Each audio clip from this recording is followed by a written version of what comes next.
Hello, everyone, and welcome back to a very special episode of Goobers and Screens. This is Brandon, one of the Goobers here. Um, man, my mic picks up a lot, doesn't it? Anyways, we hit 900 episodes. Well, this will be the 900th, right? And so I wanted to do something special. I mean, all of us here at Goobers and Screens wanted to do something special, so we talked about it a lot, except we didn't. And we decided that I would be reading the first 3 pages of War and Peace. It's 2:33 a.m. and I'm chewing gum, and yeah, and I think I'm gonna have some non-copyright music playing in the background, and pictures of capybara on a slideshow. So, without further ado, let's get into it. War and Peace, Part the 12th. In the upper circles of St. Petersburg society, there was just then going on a battle, more acrimonious than ever, between the parties of, that's a hard word, Rumyantsev, man, is that like French? Oh yeah, the French, there it is, yeah. Maryu Feodorovna, the Tsarevic, and others, and, as always, it was drowned by the trumpeting of the court drones. But the calm, luxurious St. Petersburg life, busying itself only with the apparitions and reflections of life, went on as of old. And through the tenor of this life, one had to make great efforts in order to recognize the danger and the serious state the Russian nation was in. There were the same court ceremonies and balls.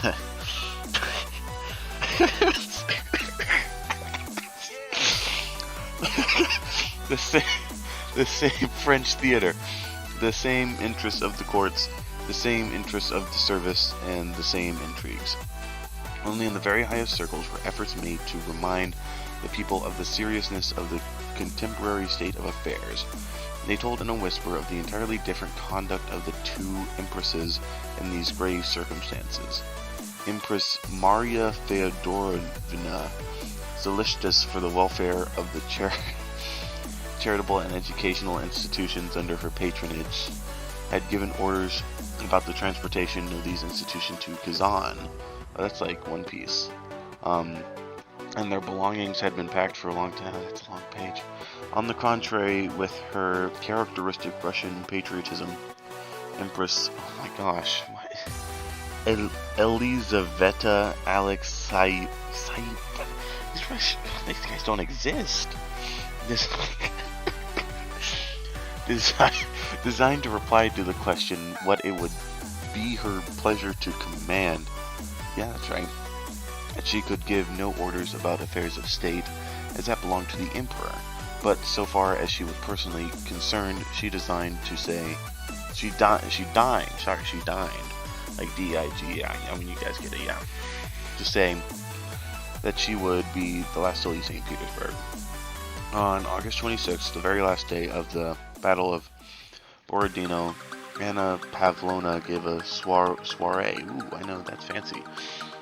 The flower of which was to be the reading of a letter of the Metropolitan, which he had written on the occasion of sending the emperor an image of St. Sergius. This epistle was regarded as a model of patriotic ecclesiastic eloquence. It was to be read by Prince Vasily. What are these names, dude? Vasily himself, who, oh, okay, my page just had to reload. Who had a reputation as a good reader. He had read to the Empress. Oh, that's good to know.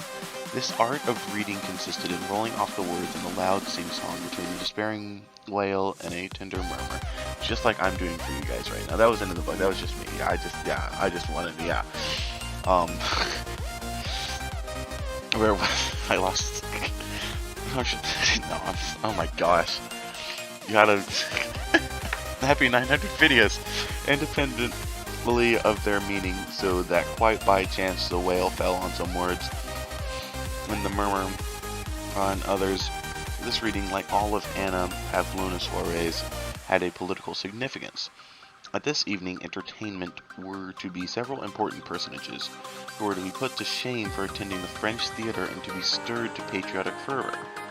Quite a number of people had already assembled, but Anna Pavlovna did not yet see in her parlor all those who were to be there, and so the reading was delayed, and instead, she caused the conversation to become general. The news of that day in St. Petersburg was the illness of Countess Bazuki. Like Baduki.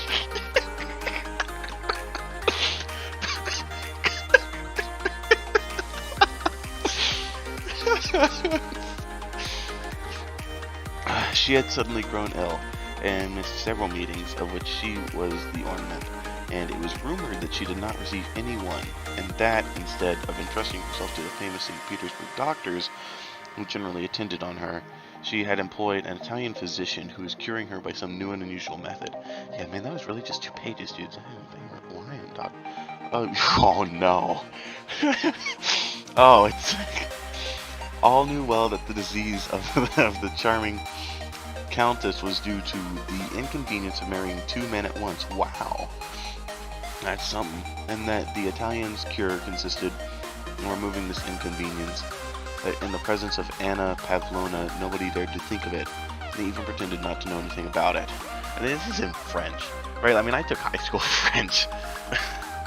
On dit que la pauvre comtesse est très mal. Oh, très mal, that means very bad. Le médecin dit que c'est l'anguille pectorale. L'anguille, oh, c'est une maladie terrible. On dit que les deux se sont réconciliés grâce à l'anguille. The word anguille was repeated with great pleasure. Wow.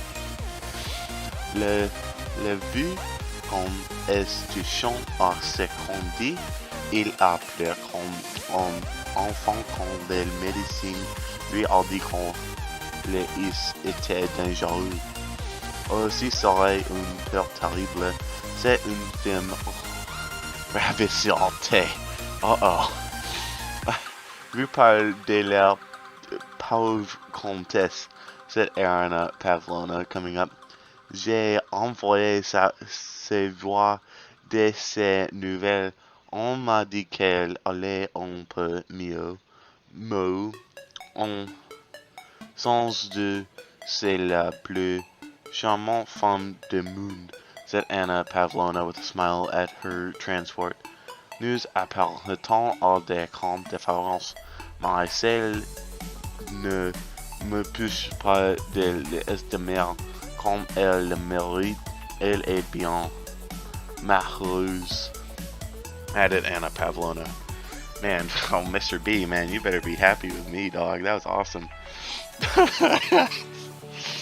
Imagining that with these words Anna Pavlovna had slightly raised the curtain of mystery on the Countess's disease, a listening man took the liberty of expressing his surprise because the best physicians had not been called in, and the Countess allowed herself to be cured by a charlatan, who might give her injurious remedies. That's a fun word. False informations peuvent être meilleures que les miens, Anna Pavlovna suddenly retorted with venom to the inexperienced young man. Mais je sais de bonnes sources que ces médecins et enfants très savants et très habiles. C'est la médecine intime de la reine d'Espagne. So yeah, that's it. Happy 900 videos.